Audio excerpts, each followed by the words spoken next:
This week's World's Aquarium San Carlos TV Video of the Week was made possible by donations from SeaWatch.org, Lift, the Ladies International Fishing Tournament, and Minerva's Baja Tackle.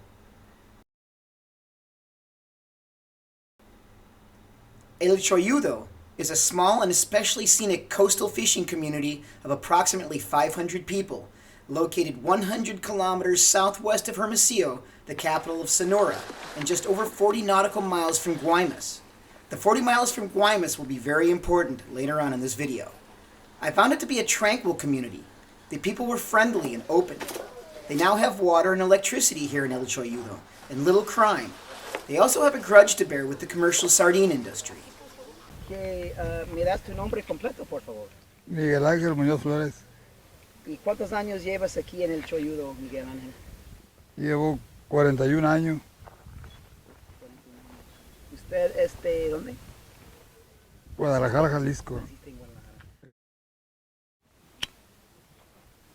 Guadalajara. Dime por favor tus experiencias con la pesca comercial de sardina. Pues aquí los problemas que hemos tenido todo el tiempo que los barcos sardineros nos quitan mucho pescado que nos pertenece a nosotros para los chinchorros y se meten en una área donde no deben de pescar ellos. Y pues ahí me gustaría que alguien pues, les pusiera un cierto límite para que aquí el pueblo pues prosperara más. ¿Qué especies pescan? Pues se llevan lo que es chano, curvina, sierra, lisa. Nomás llegan ellos y todo se acaba eso. Nosotros estábamos viendo ellos hoy y vimos muchos pelícanos en las redes y vimos que unos barcos sacaron los pelícanos y otros no. Yo pensé tal vez por las cámaras que tuvimos estaban sacando pelícanos. ¿Normalmente sacan los pelícanos o cómo no sé? No, pues ellos, pues hay capitanes que pues son buenos, hay unos que son muy corajudos, matan muchos lobos, matan pelícanos y de todo. Cosas que no deben de hacer, pues deben darles libertad.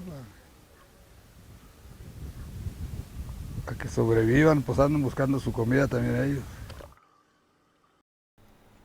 What Miguel Ángel explained to us would seem to be pretty accurate. The boat named Cosar 11 did not seem to care much about the pelicans sentenced to death in their nets, and I openly joked around with the crew members about posting the pictures on Facebook. Facebook, ¿cuál es tu nombre en Facebook? ¿Cuál es tu nombre en Face? www.chivo.com. During all this time, not one crew member attempted to rescue any pelicans from this net. When it became obvious they were going to let these pelicans die, we quickly moved on to the next boat in the vicinity. There were all in all 5 boats fishing in very close proximity to one another. Juan Pablo, the boat in these images, was a different story. When I jumped in the water to get some up-close images of the pelicans in the nets, it looked to me like the youngest crew member was chosen to fish out the pelicans. Was it because of the camera? I may never get the answer to that question.